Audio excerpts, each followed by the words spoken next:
November 8th, 2010, Markham, Ontario. Inside the Pan family home, everything looked normal. Han Pan is downstairs. Big Ha Pan just got back from line dancing. Their daughter Jennifer is also home, but Jennifer has already unlocked the front door. No forced entry, no shattered glass, just a door left waiting. At around 10 p.m., three men walk in, VIP access. What follows lasts 14 minutes. And in those 14 minutes, a family is destroyed. Big Ha Pan is dead. Han Pan is shot in the face and shoulder, but he survives. And Jennifer, she's tied to a banister, loose, no injuries. At first, police believe she's a victim, but they're about to discover something very chilling. The killers were invited in. Welcome to Coffee and Crime with Mom. I'm Nicole. And I'm Zaylee. And today we're diving into the Jennifer Pan case, and it's a wild one. Yeah. It's the perfect daughter who spent 10 years building a life of lies. And when it all came crashing down, she chose murder over the truth. Netflix made a whole documentary about it. After this episode, you'll understand why.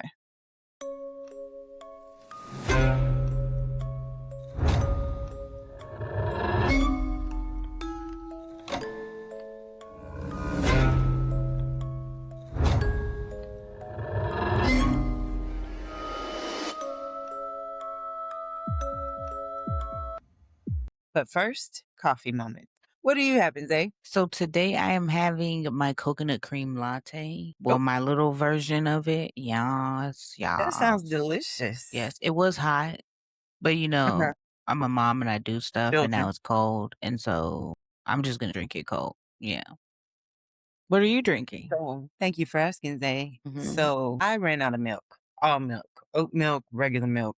There's no milk in there. So, luckily, I still have some creamer. So, I'm just having, that espresso type coffee.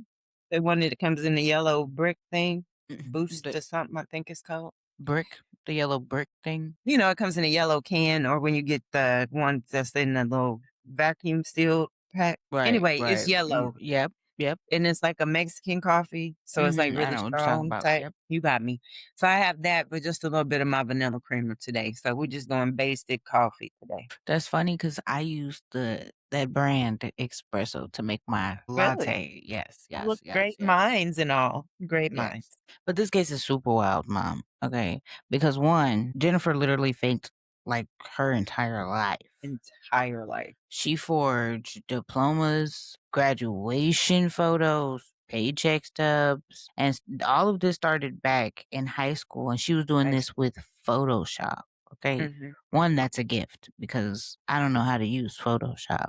And from the picture that they showed in the Yeah. documentary, it looked like she Oh, did yeah. a good ass job. She could have made it a career. Okay. She could have And she if was just she one did class short, anything. right? Anything. And she was just one class short of graduating from high school from what you were telling me because I didn't see Mhm. that. And Yeah, and she she never needed, told after she anybody, found out, she needed like a summer class in something and she failed. right? But and then kept lying after that for a Right. decade. Just kept going. Mm, So, when you lie like that about all the aspects of your life, the pressure gets serious. It's real. yeah. And her parents were Vietnamese immigrants who worked at Magna International, and they wanted the dream for their kids. Straight A's, piano, pharmacy school. And when Jennifer couldn't deliver, instead of disappointing them, she invented a whole other life, like literally. Like A Zayla was whole saying, entire life starting in high school and just going right on through kept on going. college, which she didn't go to. This shit tells you like how humble her people were. At Mhm. the place that they worked at, the mom was a manager, some kind of manager, and the Mhm. dad worked under her as one of the employees there Really? at the place. And so they was just doing what they had to do. You know what Yeah. I'm saying? They was making it, okay? And Mhm. then they found out about Daniel Wong, which was her boyfriend, and he was a drug dealer. And we're not gonna make it seem like he was out here. It was no like BMF. He was not He the head of a wasn't. cartel. Yeah, yeah. It It was like wasn't. selling a little weed. Right, right. Like gas money. You know, Right. Yeah, yeah. gas He's money. not big balling. He's not moving, No, the cocaine or anything. It's just right. Just a a little bit of little, weed. little dime bag or whatever, but that didn't matter because they went full lockdown. They took her Yes. phone. They started to drive her everywhere, basically like tracking her. Because if she'd be gone too long, they'd be calling and like, where are you at? What are you doing?" Right. And Han told her that she had to end it or wait until he was dead for her to be with Daniel, Hmm. which Which is is chilling. crazy. Yeah. And Which is chilling. but also, And all of this happened right after she had graduated high school once they started doing all of the like, took her phone and started driving her mhm, everywhere, and all of that came out, like, people started to realize how bad it was because she broke down at one of her piano lessons and yeah. told her piano teacher, like, "I can't do this anymore, my dad is so controlling, he doesn't want me to be with Daniel," and that's what he kept the piano teacher was saying Jennifer just was freaking out the whole time about her not being able to be with Daniel, and that her Mhm. dad was basically, like, on her throat. Right, right. And we have to kinda understand when we say that there were, immigrants, Vietnamese immigrants, that there was no room for failure No. in that situation, with the tiger parenting, as they say. There was no room for failure. Not only that, but even when you succeeded, that's what you're supposed to do. Yeah, That's yeah, that's what we expect of you. So, I mean, do you yeah, want a cookie or something? yeah. Like, you did what you're supposed to do. Yeah, and one of the people she went to high school with was saying, like, that was across the board for all of the students at Mhm. the high school. Like, everybody was expected to be doctors, engineers, Right. things like that. Mhm. And apparently Jennifer was nowhere near like the top of her class, or she was like Right. obviously because she needed a whole summer class to graduate. She was skating by, and that is not acceptable That is for not her no. culture at all. And they were saying her mom was worried about, Mhm. Jennifer and her grades, and then she graduated and she couldn't get a job, and they were trying to figure out why. Well, She because didn't she didn't graduate. graduate. She didn't graduate. She lied. And I know as a parent that that is so frustrating. Like, I don't think you would call me a tiger parent. I had my expectations, definitely. But to just feel like I'm talking to you, I'm having this conversation with you, you're saying okay. Like you're saying like it seems like we agree, but as soon as I'm not around, that's not what you do. And that is so frustrating. Like I've discussed it with you like you're an adult. Like you want me to treat you. And nothing's changing. I understand their frustration because I wanna make sure that although we're speaking on it, how tiger parenting kinda works, it's I feel like not. that would be different for her though. Like it wouldn't have been there sitting down having the conversation and she's saying how she feels about like, hey, I'm not doing well or whatever. Clearly if she had to hide all of that, it wasn't a household No, where it could be brought to the table. no, that's not what I mean. That's not what I mean. You're right. I don't think that that happened. Hmm. But when you were saying her mom was concerned, Yeah. although I don't think there's an open dialogue where she could say what she thinks, Hmm. I'm pretty sure her mom was saying something to her about it. Yeah. Yeah. Now, and whether I'm just saying from the parent side, because I'm sure her perspective is totally different. But as Hmm. a parent, I'm saying I'm giving you very explicit directions, Yeah. instruction, and you're nodding along, you're saying, yes, ma'am, whatever you say, and then you just don't do it. That's frustrating. And then to keep finding out that not only are you just not applying yourself, but you're lying about very important things. Lots of things. But here's the part that sits with me, the $500,000. Jennifer was going to get $500,000 in life insurance if her parents died. And in this situation, that seems like a big pull. Yeah. Yeah. And so it wasn't just about her freedom, it was about money too. Always follow the money. Always. All right, so let's get into it. So, like we were saying, Jennifer was supposed to be the golden child. Her parents' intention was that she would make straight A's all the way through school. She would, play piano, which I've heard is like more of an acceptable instrument. Means you're smart, and then go to college and become a pharmacologist. There And were she there were no other excelled options. as a pianist. She was excellent. Hmm. Her teacher said she was amazing, and her parents spent thousands of dollars Yeah. on her so she could, like, do the piano, and she performed in all of these Hmm. competitions and was winning. Right. And so, I mean, but where did that, I don't know. I guess because that was great that she was doing that, but she still was not killing it at school. So, She had just been Right. lying all the way, like you were saying, through high school. I think in one of the documentaries that I watched about it, because I watched a few, they were saying since about 14 years old. That's when That's she insane. started, when her grades started failing and she started, forging her report cards and doing crazy things like it wasn't going to catch up. But the crazy thing is that she was one class short of graduating, just one class. And for whatever reason, probably because it wouldn't have been acceptable to her parents, she never said anything, but she just needed one class and that would have been it. And, it doesn't speak about it a lot if you just go off the documentaries, but she has a whole brother named Right. Felix, and he was said that, yeah, his dad was strict. Both of their parents were strict, Mhm. but they were loving. It wasn't because it was like, Right. you're gonna do what I say just because I wanna grow old and you take care of me. It's because I want you to have a life better than what I Right. have. And so Mhm. he was like, I don't understand where she got that from. He even testified against her in court. Right. Right. And As and as he should have. and he said that, it's bewildering because I didn't know she lied about all of this, all the forged report cards, acceptance letters, the bachelor degree from Ryerson in Toronto. She even photoshopped herself in graduation photos and told her parents she was living near campus during the week when she was really Mhm. staying with Daniel Wong, her boyfriend. And the brother was like, I didn't know about any of this the whole Mhm. time. Not even her brother knew. Yeah. I think that bends my mind because I always assume if something's going on with one of you, at least one of the 3 of you knows what's going on. No. I may Yeah. not know, He but I said, assume I that if felt it's serious bamboozled. enough, one of the other siblings know. And maybe Mm-mm. that's my misconception, but I just think that had to be so stressful. And then comes Daniel, the former drug dealer, and he had a criminal record.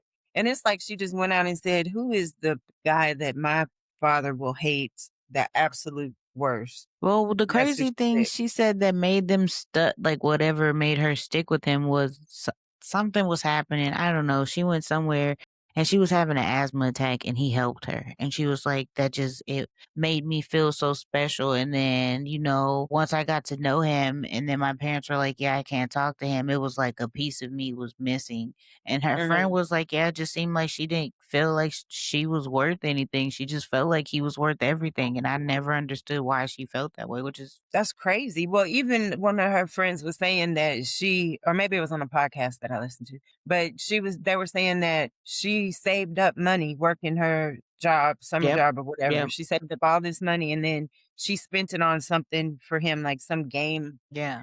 system piece or something. And when her friend was like, "Why would you do that?" She was like, "Well, it seemed like I he had was nothing better to the spend only it on. place for, yeah, what else would I do with it? Yep. Not even for herself." That's Hmm. just sad. But even with all that, their relationship was really just on and off again because they were toxic, as you could see, according to her friends. But if anybody feels that deeply about someone, and he seems to be like she's okay, there has to be something going on there. But I guess it didn't hurt that they lived across the street from each other, so they were near each other. But when her parents found out, of course they were furious. This on paper, I don't even have to meet him. On paper, he's horrible for you, Yeah. not what I want for you. And so they It's took her apparent. phone and they literally drove her everywhere that she had to go, and they forbade her from seeing Daniel, which never Never works. turns out well. Yeah, and Han told her, like you said, "End it or wait until I'm dead," and that just makes my stomach flip over every time I hear that. Yes, it's because she took it literally. And then Mm, her mom, big worried, like I was saying, that Jennifer couldn't find a job. And obviously, this was because Jennifer had never graduated. She wasn't a pharmacist. She wasn't anything. She just kept saying that, like, the pressure was crushing. And she told people that there was in the interview with the cops while this was happening after she came out, she said that it was just too much expectation. She couldn't live up to what they wanted for her. So she just made it all up to like satisfy them so she could live her life. I mean, I don't understand that. So the pressure's too hard, so I'm just gonna absolutely collapse and lie my that has to be more pressure. To Lying your keep way up through. 2 lives, yeah. Yeah, and then just talking to your teachers, even if you can't talk to your parents, like, "I'm not getting this," do something. Yep, I nope, don't know, and if everybody in this school had the same expectations, it seemed like you could study with somebody. It just seemed like she didn't want it didn't interest her, so she didn't try. And it didn't hurt, when we're talking about what she did to her parents, that she was likely to get $500,000 if they died, which Right, sounds like a lot of freedom, especially to a young person. I mean, I'm 50 and it sounds like a lot of freedom. Imagine if you didn't even know what money was worth, that would sound like right. everything. And then the crazy part is that this wasn't Jennifer's first attempt. Earlier Mhm, in 2010, she actually contacted a friend while they were out at a bar and said that she wanted to kill her dad. And so he introduced her to Ricardo Duncan. And then mhm, Jennifer claimed that she paid $1,500 to have her father killed and that it got up to that point and she gave Duncan the money and then he gave it back to her. But he denied that she gave him that much. He said that she gave him $200 for a night out, which again, he said he returned that part. But the yeah, real plan for her came later because that didn't work out. He was just like, I didn't believe her. I was just trying to see if she would go through it. And then she gave me the money. And I was like, oh, yeah, she tripping. yeah, Here, she your money crazy. back. Yeah. Mhm, But but that in that itself, didn't how do stop you? Jennifer.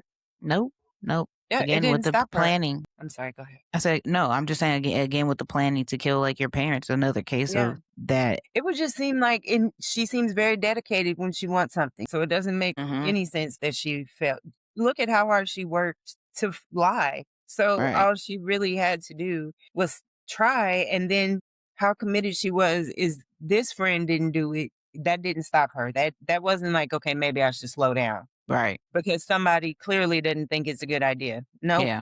He just reconnects with Daniel. And then him being the great guy that he is, he connects her to Linford Crawford, who is also a drug dealer. And then Crawford connects them to Eric Sniper Carty, who brings in David. McVognin? Okay. The price was $10,000, half of his usual rate, because Jennifer was Daniel's friend. So she got the family and friends discount. Her payout was gonna be $500,000 in life insurance for her parents, and what she was looking for was freedom and money, and that freedom for her meant that she could be with Daniel. Yeah, she could do what she wanted to. And so in the picture, first we have David, and then we have Eric Carty.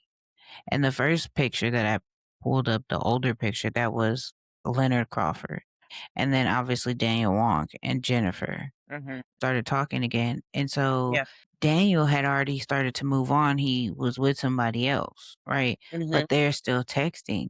And Daniel is being like upfront, right? So Jennifer sending text messages like, do you love me and want to be with me? Mhm. And Daniel told her, like, what you feel for me, I feel for this other girl. I think her name was Christine. Pristine. Yeah, that's just, it is what it is. He never lied, but he kept kind of trying to push the issue, Mhm. right? And so he connected all of them. And then Jennifer, based off like the text messages they released in the Netflix documentary, it seemed like Jennifer was kind of doing all of this on the basis that Daniel would want to be with her. And so every time Daniel answered one of these text messages and he was like, no, I don't want to be with you, or no, I feel for the other girl for whatever, then she would be like, "Okay, we'll call homeboy and cut it off." Mhm. Right? And so, Yeah. yeah, then at one point he was like, "Well, you said that you wanted this with or without me." Like, started tripping on her and was like, "Contact homeboy and make it happen." And so they had talked for a while before it actually happened. Like, Mhm. her and homeboy, and he was like, tonight's the green light. She'd be like, no, we having a family dinner or whatever. This Mhm. and this would happen, and it Yeah. would be because her and Daniel would be going back and forth with Mhm. whatever. And then November 2010, they finally agreed to it, and it started with Big Han. She made dinner. Her and Jennifer ate together, and she left to go line dancing like she did every Monday, and she came back around 9:30 and she's sitting there soaking her feet. And at this point, the dad has gone upstairs to go to bed. And then it's supposed to be just like a normal night. Everything's, nothing's unusual. Well, when Big came back before she's soaking her feet and the dad went upstairs, Jennifer came down to basically say goodnight, but she was pretending Mhm. and acting like she was checking the door when in actuality, she unlocked the door. Wow. Right. And She's crazy. then right, and then just went back upstairs and acted like nothing was happening. She got a text message, Jennifer got a text message from homeboy that said game time. Right, once she went upstairs and the police said they believe she flickered her lights on and off to cue for them to come inside. and then 'Cause that's when they came in. They just walked in the door. yeah. Yeah, and then Vic asked for Han to come downstairs. And so Mhm, Jennifer went to her doorway, and that's when she said all of this started happening. Where like one grabbed her, and the other one made her mhm, dad come downstairs, and apparently took her downstairs first to the living room to try to mhm. like get where their money is and all of this other stuff. Mhm. Yeah, I know in one of the documentaries that I was watching, they were showing, like, a camera from someone else's house where you could kinda barely see the guys running up to the door, but right before that, you could see her turn all the lights on upstairs and then turn them off. I didn't even notice that when I actually watched it, which is insane So it because I wasn't in definitely the What watched it. Jennifer Did Netflix. It Okay. the Netflix one. It was one I found on YouTube, but you could see from the camera from somebody else's house, and it's kinda like you could see them come like, you it's dark, and then you see the lights go on and them go off, and then you see 3 guys go up to the door. That is insane. Yes, absolutely crazy. So at around 10 p.m., 3 men enter the house. Han is beaten and taken to the basement, and Jennifer is with the gunman. She's walking around talking to them, whispering like she knows them. The parents are separated. Big Ha is taken to the basement too. So Jennifer says that she hears shots from the basement, 2 shots, and then Hmm. silence. And then by this time, she's back upstairs, and this is supposedly she's tied to the banister by the upper part of her arm, right? Her arm right here is tied to the banister, and her hands are tied behind her back, which one, who ties people up like that? By the top of That their arm. that's suspicious, right? But anywho, so then she hears another 2 shots, and you can hear her dad calling and, like, screaming, Hmm. and then she said that they shot one more time and then they left. But she manages somehow during that time of them leaving to get the phone out of her pocket while she's still tied up and called 911. And supposedly her phone was supposed to be unreachable. They don't even understand how she was able to do that. And Right. so I just want to play this snippet of this 911 call because it's It's insane. crazy. Ma'am, calm down. What? Some people broke into our house. Okay, to show us all his money. Okay, ma'am, okay, ma'am, where are you? What? Avenue. Avenue Road. Yes. Can you spell the name for me, please? Dad? Just let me know. I'm calling her. Ma'am. Hello. Hello. Yes. Ma'am, I need to know your address. Mm. Avenue Road. Can you please spell? Every My time I goodness. hear him back there, I can't tell what he's saying, but I know she's trying to holler. Trying to, and then the fact that she said, "My dad just went outside screaming." First of all of this stuff, you hear the fear and, like, anguish in him, and when he's screaming, why would he leave his daughter in the house with these Inside. 3 men and his wife Mhm. Yeah, inside? I Why would remember he go seeing that outside? detective say that was the first thing he thought was what makes a man run out of the house that he was just shot in and leave his daughter inside.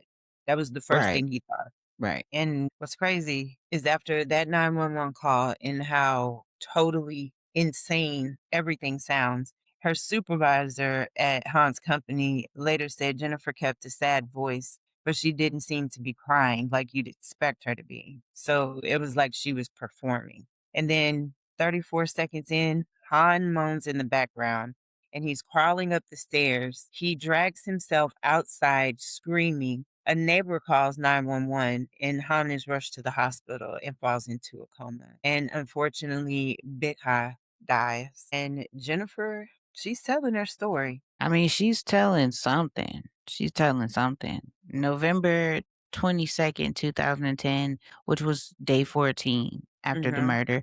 So then all of this happens, right? So obviously the 911 dispatchers, the police came, right? They find Vic. She's dead. Right after this, they bring her in. She's telling her story. She's saying the only reason why she thinks that she survived is because she cooperated. Mm. They talked for a while, and then her first interview ended at 4:30 a.m. the night of the murder. They bring her back for a second interview. This is after they find out about Mhm. Daniel Wong. They were out canvassing the neighborhood, talking to people, trying to get information for like 6 hours. And then somebody told them about Daniel and Jennifer. So then they bring her back in and they're like, okay, well, he's a drug dealer. This horrible thing just happened. You never brought it up. So Right. maybe he's connected. So they talk to her. She's all fidgety. She's super nervous. Like, if you guys watch the documentary on She Netflix, you is can see so she's so it is all over her nervous. from the moment they bring her in there. Yes, yes. It was just horrible. She's playing with her hair. She doesn't know what to do. And they were saying even in the call, she's not crying. She has a sad voice. She kind of did the same thing in the interview. Like, this is the Mhm. face she had, the interview. And at point she did cry. But for somebody whose parents, like, your house was invaded by three people and Right. your mom is killed and your dad was attempted, you're not crying and reacting like you should be. Mhm. Right. But so they bring her back. So then they're talking about Daniel, why you didn't tell us about Daniel? And she was like, well, because, he moved on. We're not together. He has somebody else. Mind you, she doesn't know that they've already talked to Daniel. And so Mhm. Daniel was like, yeah, we're still cool. We keep in contact. We have lunch together, stuff like that, blase, blase. But it's not a whole big deal. I moved Yeah. on. She knows I moved on. Then he told the police that he had been getting weird text messages, that him Mhm. and Jennifer both were getting these weird text messages and they didn't know where it was coming from. So the detective brought it up when he was interviewing Jennifer in the second interview. And she was like, yeah, well, I think it was his girlfriend because she Mhm. messaged me on Facebook one time, but I don't, basically saying to leave Daniel alone, but I don't want to for sure say it's her because I don't know. But the cop was like, I mean, you keep saying it's her, but you keep saying that you don't want to say it's her, but you saying Right. it's her, It's right? her, yeah. And this is when she told them that she didn't graduate, that she was lying. And she first said that her parents never knew that she was lying. They never questioned it. Mhm. They Yeah. just, because she brought all this stuff home, so they never brought it up, right? But she Mhm. admitted to all of that. She said that she still wanted to be with Daniel and that Mhm. if her parents did not like disapprove of him, then they Mhm. would still be together. And that when she wasn't allowed to be with him, then it felt like a part of her was gone. Insane. And To me, it sounds like a teenage girl talking. right, and Like, you would part think of it. me is gone. Right, and you would think if something crazy just happened to your parents, you would bring up the text messages in the first interview when they're trying to figure out, do you know anything? But she didn't Mhm. mention it. But the text messages were basically saying that we were watching you. The last text message that Jennifer got said, Mhm. ha ha, bang, bang, bang, ha ha. Mhm. And so that's why the officer was like, why would she not bring that up? Mhm. But another thing in that last third interview when Detective Getz was talking to her, she's kind of bent over and she's starting to kind of talk. And he asked her, how did it all start? How did she find these people? And she was like, a friend. And he said, who was the friend? And she said, just someone I can't, Someone I I can't, can't reach I anymore. can't reach anymore. Yeah, And when I first heard it, I was like, wow, she is talking about Daniel. And she's talking about how even after this, she did all this for him, but she doesn't know. He's right, still wrapped up in this other girl. He's moved right, on. right. And they were saying how they think the only reason that he even tried to help, well, help her, but get her in touch with these people and even kept talking to her was he knew that she was probably going to come into some money and he Mhm. wanted to keep her on the line just in case so he could probably benefit from that money. And so because of her reaction and because of what Daniel said, obviously by then the cops are getting the warrants for her phone. And this is when they get in her phone and they can see all of the messages between her and Daniel and her and Homeboy. And so then on November 22nd, 2010, which is day 14, Detective Bill Getz brings Jennifer in for her third interview. And this time she is an actual suspect and she's super fidgety and Mhm. playing in her hair and rocking like horrible. Holding her stomach. Mm, So Detective Get uses the read technique. It's a debated technique because and that's why a lot of places they can't use it because it does away with the presumption of innocence. Well, So it's known basically, to cause false confessions. yeah, so they Right. start with, okay, you did this. Now, why did you do it? And kind of giving excuses along the way, like they understand why she would have done it. So they're never talking like it's like she didn't when they're using this technique. And like you were saying, he tells her that they have technology that can see inside the house so that they can see what was going on, where everybody was as these things were happening.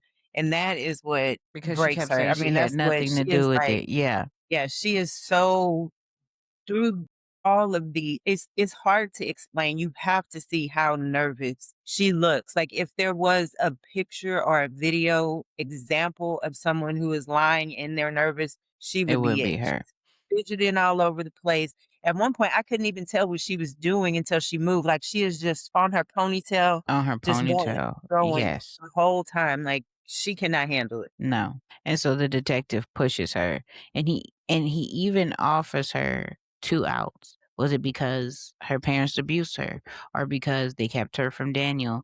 And Yeah. then the moment that breaks her. What about your mom, Jen?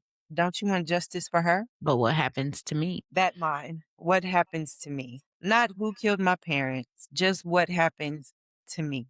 Totally Yes. self-focused. And she's still whole time head down. She's Head not down, and she's she wasn't rocking. crying when she said it. Not Mm-mm. And he had a to keep telling her to sit up, like, "We can't hear I can't hear you." And she just stayed leaned over. Right, okay, but then so after this, she admits that she did Mhm, hire the men to come in, that she left the door unlocked mhm, and to all the calls and the text message, but she's saying that that's not how it should have happened. It wasn't about her parents. It was supposed to be a suicide plot. They were supposed to come in and get her and kill her. Like just come in, take her with mhm. them and kill her wherever. And Yeah. so she said that she paid $2,000 to have herself killed and that somehow in all of this the wires got crossed and she tried to call it off.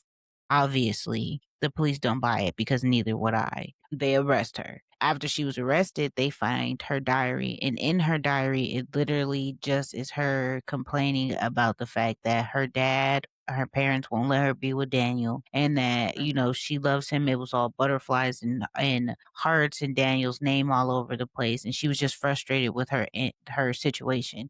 And so at the end of the third interrogation, Good. I'm surprised it took him that long the way she was acting in those interrogations. I mean, she looked just a Did. straight guilty. So in March of 2014, the trial begins, and that was 10 months with 50 witnesses and 200 exhibits. And the Crown case is airtight.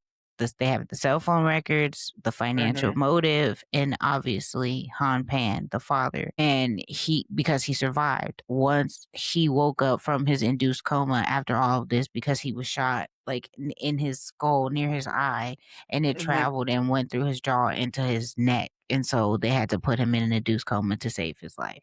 But mhm. he was there to speak up and tell the police about what his daughter did to them. That's crazy, and he testifies against Jennifer, as he should have, Yeah, and and he so did the describes brother. her right, he describes her whispering with the gunman and her unbound hands, her calm demeanor, and to me, that just tells you how certain she was that they were not gonna walk out of this situation, that she's Right, just walking around talking to these guys in front of her dad, untied, all of that. It's right, just crazy. right. And he walks away from that blind in one eye, permanently scarred, and he's here to make sure she doesn't get away with it. He tells what he knows. Right. And so apparently, from what he said happened, is that it did happen. It's, how she said it started. The Mhm, mom made dinner that her and Jennifer ate. The dad went to bed around 8:30. The mom came home and Jennifer went downstairs to go check on the mom and to say goodnight. And that's when she unlocked the door. She went mhm, back upstairs. Like you were saying, she did the light thing.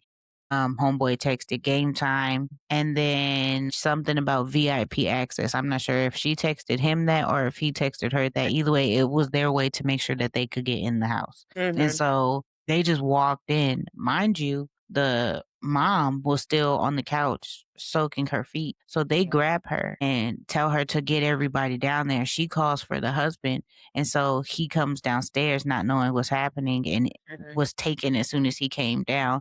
And so they're in the living room. And then while they're in the living room, the dad is being pistol whipped. Jennifer walks in with, I believe it was Crawford. It might have been Cardi, but she walks in, she's talking to one of them. They're just having conversations. After that, one of the men takes them, both of them down to the basement, the mom and the dad, shoots the mom, then shoots the dad, and then shot again. And then they left. And before that, they went upstairs and obviously play tied her up and they dipped out. And just to imagine being Han to have to live through that. Yes. Yes. To realize not only were you shot and now you're blind, but it was your daughter who did it. Not only did she set you up, but she Your had your wife. wife killed. Yeah. And she was there in the house. Like every The layer of this whole just makes it way. worse and worse. Yeah. Because she's in the house, she's hearing all of this. And then, like I said, I believe when she called 911 and you could hear the dad in the background screaming, that she started hollering back at him because she clearly didn't care what he thought, right? So she's hollering back at him to cover up whatever he's saying. So what So I they can heard hear that he's was hollering, but not what he's saying. right. What I heard, now I don't know how true that was. What I heard was that last time that he yelled right before, she said that he ran outside. It wasn't he ran outside, and that wasn't like it was her dad, but it was also one of the men in the background talking. So that's why she started screaming like that over Oh, his scream to try to cover up the because guy she wasn't talking to even her. hushing. She No. wasn't even stopping when the lady kept saying, ma'am, ma'am, ma'am. Yeah. She just keeps hollering. Yeah, because the guys were talking to her That is about what was horrible. going on. So it's trying to cover up that and the fact that the dad is saying, Jennifer, like, I obviously had to have at What this is point, this? how You know, can you, what are you whatever. doing? Yeah, like what's happening? So Jesus. But yes, the dad and the brother, Felix Penn, they both testified. And thankfully at this time, Felix was away at Manchester University studying for engineering. And he had no idea, like I said, about any of the lies that his sister had going on until after she was arrested and charged with the murder of the parents. And it's crazy because they went to the funeral and everything, and it was like nothing. Wow. Nothing. And I just think if you could do this to your family, none of us are safe. You could stand next to your brother who you just killed his parents, even if you don't care about them as your parents. If you could do that, Yeah. nobody's safe. And I don't know. It just doesn't. She just looks frustrated, even in the picture. She doesn't necessarily look Right. sad to me. But he also Right. just looks frustrated too. So maybe it's a grief thing. Yeah, maybe it is. It's hard in normal situations, it's hard to gauge how someone reacts to horrible things. Yeah. So for him, there's no telling. For her, she is just a cold-blooded killer. Yeah, she's evil. She is a narcissist to the nth degree. I have no degrees myself, but this is my opinion. And she is a huge narcissist, and she has to be some type of sociopath because Oh, yeah. she only cares what she looks like to other people. It doesn't matter who she really is. And on the stand, of course, Felix is emotional. A lawyer blocks his view of his sister so he doesn't have to look at her. Oh, my goodness. He gets choked up describing the funeral arrangements for his mother. And when the defense lawyer, Lawrence Cohen, asked if he loved and respected his sister, wow, if she manipulated the family into believing she was in college, Felix says yes to both. Felix, dad was old school. He was very controlling. It's just the way my dad is. It's sort of like tough love. Yeah, and he also talks about their mom, that we had a closer attachment to our mom. We could talk to her about things. So that tells you the dynamic. And obviously, the police also were saying the main person for the attack was the dad. It wasn't Right. even about the mom, but I mean, she just got her out of the way. And how horrible is that? And that shows because that's who she tried to have killed the first time was her dad. So, I don't know. And Felix corroborates something crucial for the defense, that his mother was more lenient. Yeah. That his mother was more lenient, that she would protect Jennifer from harm during arguments, that she gave Jennifer access to her phone when Han confiscated it. He even believed that if their parents ever split up, he and Jennifer would live with their mother. But Felix also confirms the pressure, the strict expectations, the academic demands, and the control. That just makes it so much worse because you didn't have to do any of this. But if you were You going to did. off somebody, why both of your parents?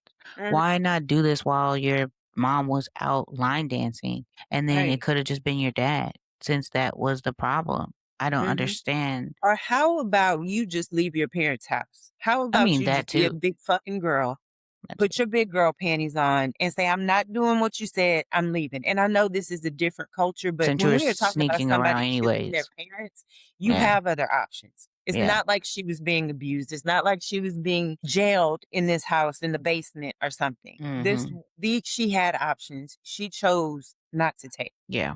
Well, she chose to take the stand, right? Mm, And she claimed that she was a victim. She cries. She says she loves her parents, but obviously the jury is not buying it because your dad is literally telling us that you were there exactly.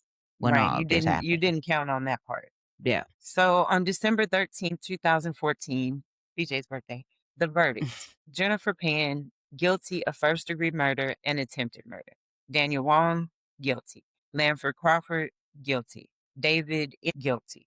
All four, life in prison, no parole for 25 years. Right. And so Eric Carty, he was tried separately and he pleaded guilty to conspiracy to commit murder. He got 18 years, but he died in prison in April of 2018. Mm. However, Felix and Han both wrote victim impact statements, and Felix wasn't in court that day, but his statement was read out loud.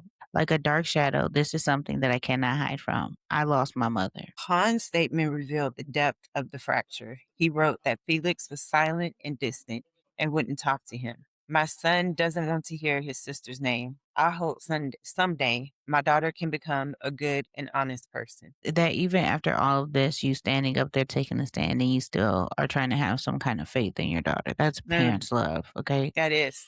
That But is. however, the judge grants two lifetime non communication orders for the brother and for the dad. One banning the defendants from contacting each other, and one at the family's request of banning Jennifer from ever contacting either her brother or her father again. And Jennifer's lawyer addresses it in court.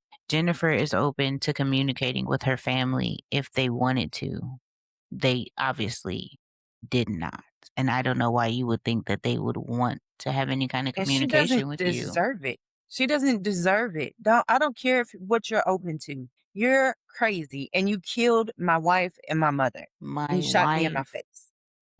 and shot me in my face, the center of my face. The center. Now I can't see. And that Yeah. is a reminder, beside the utter heartbreak of losing my wife My and my wife, daughter, is I can't see. So every day I remember why I'm in this situation. you.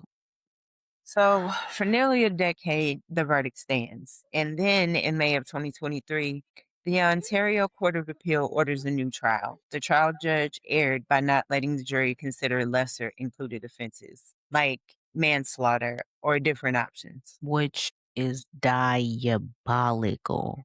Diabolical. Diabolical. And I actually, if you just Google it, for those who just want to know, just Google their names, the Jennifer Mhm. Pan suspect, and the appeals, and they show up. They pop right Mhm. on up and you can read their appeals. Insane, insane. But you know what? That is the justice system, because it's really That not is a our justice justice system. system. It's just a legal system. It has nothing to do with justice, just the No. law. So in April Yes. 2025, the Supreme Court upheld it 7-2. And in March of this year, 2026, the retrial began. Okay. February 2nd of this year, Daniel Wong pleads guilty to manslaughter. And then March 13th, Leonard Crawford pleads guilty to It's not conspiracy. Leonard.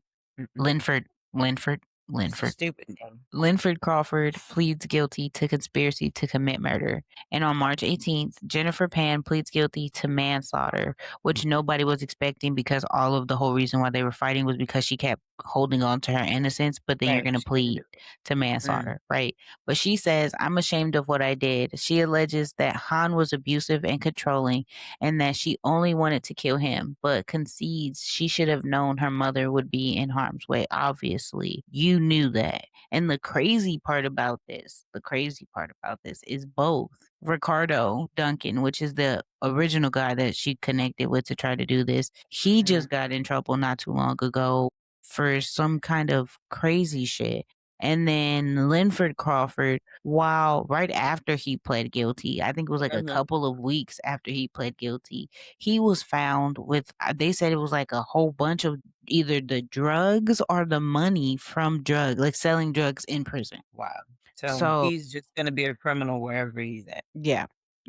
Mind So, you, I and don't know how you're able to do that in prison to like bank up because it was like $10,000 worth. Like it was big amount of either so weed. just like I am willing to believe almost anything about our government these days, I am also willing to believe that people do whatever they want in prison as long as normally they don't get caught. Yeah.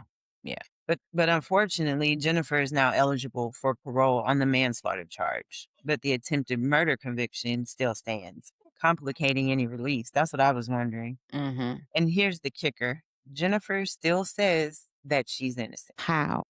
How? You just said you pled guilty. Pled guilty. And you said you're ashamed of what you did. What you did, but then But you you're didn't do it. still, but you didn't You do it. absolutely didn't do it. But I'm ashamed of it. Yeah. So I mean, where does that even leave us? One, Han Pan is blinded, betrayed, but he is alive. Unfortunately, he had to go through this horrible experience. Big Han Pan, she's dead. The mother of two who tried to protect her daughter, and the daughter who ordered her murder. Literally her last words were, "Please don't hurt my daughter." Insane. Felix Pan, the brother who testified against Jennifer, who wrote about the dark shadow that follows him, got a restraining order and then disappeared from public life. He was like, I don't have time Good for for him. this. Good for him. Yeah. Yeah. And then we have Jennifer Pan. And she is eligible for parole, still claiming her innocence, still performing. Was this tiger parenting pushed too far or a manipulative narcissist who chose murder over honesty? I choose option two. The 2014 jury believed the latter. The 2026 court settled somewhere in between. Okay, but here's what we know so far for sure. Right. On November 8, 2010, Jennifer Pan unlocked her front door. She got the text game time. And then three men walked in and destroyed her whole family. Everything else, the lies, the trial, the appeals, the parole hearings, it's just the aftermath of that one choice. Because regardless, you unlocked the door. That's right. You unlocked the door, possibly flashed the lights. You had the conversations before all of this. You listened to all of this happening. Yeah, you knew you deserve to be in jail for the rest of your life. She spent 10 years pretending to be someone she wasn't.